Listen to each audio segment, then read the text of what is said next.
Well, howdy there, Internet people. It's Bo again. So, today we are going to talk about Biden, Taiwan, and one China, and why Biden said what he said, because that has prompted some questions. Okay, so in case you missed it, there was an election in Taiwan.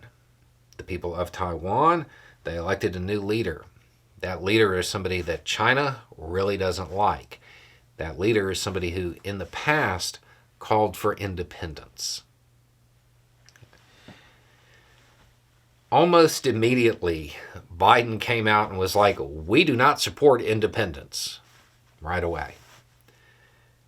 And people are wondering why. The U.S. follows something called the One China policy.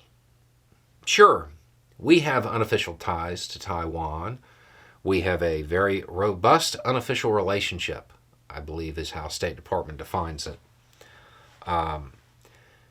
But there is one China.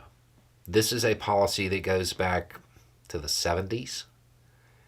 And it's a diplomatic hedge. It's a way of maintaining the status quo without anybody getting their feelings hurt.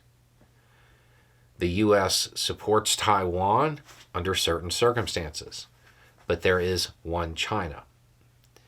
Because the new leader of Taiwan is somebody who in the past has called for independence, Biden wanted the message out there that the U.S. is still following the one China policy, that they don't support independence. Why is that important? Right now, the leadership in China is talking about historical inevitabilities, talking about how things will be down the road, using terms like peaceful reunification and stuff like that. That's the status quo. That's no fighting. That's no war. That's good. If Taiwan was to declare independence, China's attitude might shift. It might pursue a military route. So Biden does not want there to be any confusion about where the U.S. stands on this. The way it was done, probably not the most tactful way to just come out and say it like that.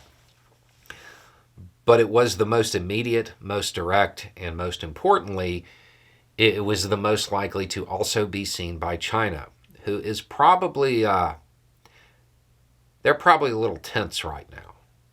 Because despite all rhetoric, China doesn't want to do that. They don't want to fight that kind of war. So it was an attempt at keeping things stable in a less than tactful way. The United States has a long history with Taiwan. It does not include support for a call for independence. It's actually not a new statement. It's just reiterating a long-time U.S. policy and making it very clear right off the bat.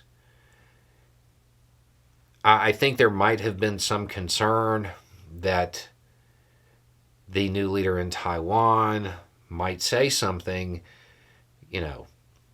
because he won, he's excited, that kind of thing. And this was to smooth over anything that was said. Hopefully, both Taiwan and China, I'm sorry, they're both the same thing. One China, right? Hope all levels of government heard that message. And hopefully it lowered the temperature a little bit. Anyway, it's just a thought. Y'all have a good day.